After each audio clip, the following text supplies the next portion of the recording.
నమస్తే అండి. మేము ఈరోజు పూతరేకులు చుట్టుకుంటున్నామండి. ఆ పూతరేకులు చుట్టే విధానం ఎలాగో మీకు తెలియజేస్తాను. మా వాళ్ళు ఆత్రేయపురం పని మీద వెళ్ళినప్పుడు అక్కడి నుంచి ఈ పూతరేకులు తీసుకొచ్చారండి. వీటికి కావాల్సిన పదార్థాలు: కట్ చేసుకున్న డ్రై ఫ్రూట్స్, బెల్లం, కరగబెట్టుకున్న నెయ్యి అవసరమవుతాయండి. ఇదిగోండి, ఇలాగా 100 పూతరేకులు తీసుకొచ్చారు. షాపుల్లో అయితే కనుక సింగిల్ పీస్ వేస్తారండి. నేనైతే డబుల్ పీస్, ఇంట్లోనే కదా మనం చేసుకునేది, డబుల్ పీస్ వేసుకొని ఫోల్డింగ్ చేసుకోవాలండి. ఇదిగోండి, డ్రై ఫ్రూట్స్ ఈ విధంగా కట్ చేసుకోవాలి. ఈ విధంగా కట్ చేసుకున్న వాటిని మనం పూతరేకుల్లో యూజ్ చేసుకుంటాము.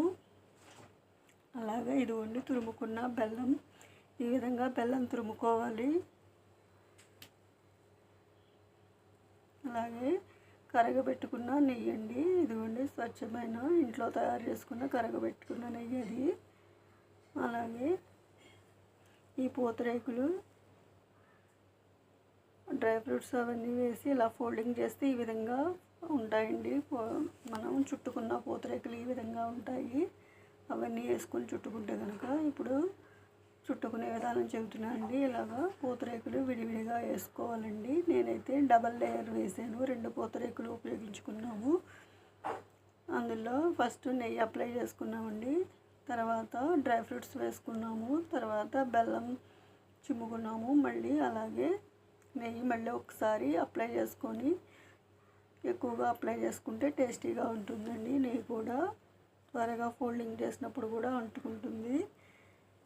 అలా ఫోల్డింగ్ చేసుకోవాలండి. ఇందులో వీడియోలో చూపించిన విధంగా ఫోల్డింగ్ చేసుకోవాలి. ఆ విధంగా ఫోల్డింగ్ చేసుకొని మనం ఒక డబ్బాలో స్టోర్ చేసుకోవాలండి. ఆ డబ్బాలో స్టోర్ చేసుకోవడం వల్ల చీమలు కానీ గాలి కానీ వెళ్ళకుండా నీట్గా ఉంటాయండి.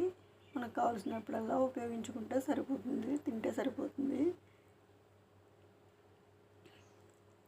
ఇంతేనండి పూతరేకులు చుట్టుకునే విధానం. మీకు నచ్చినట్లయితే లైక్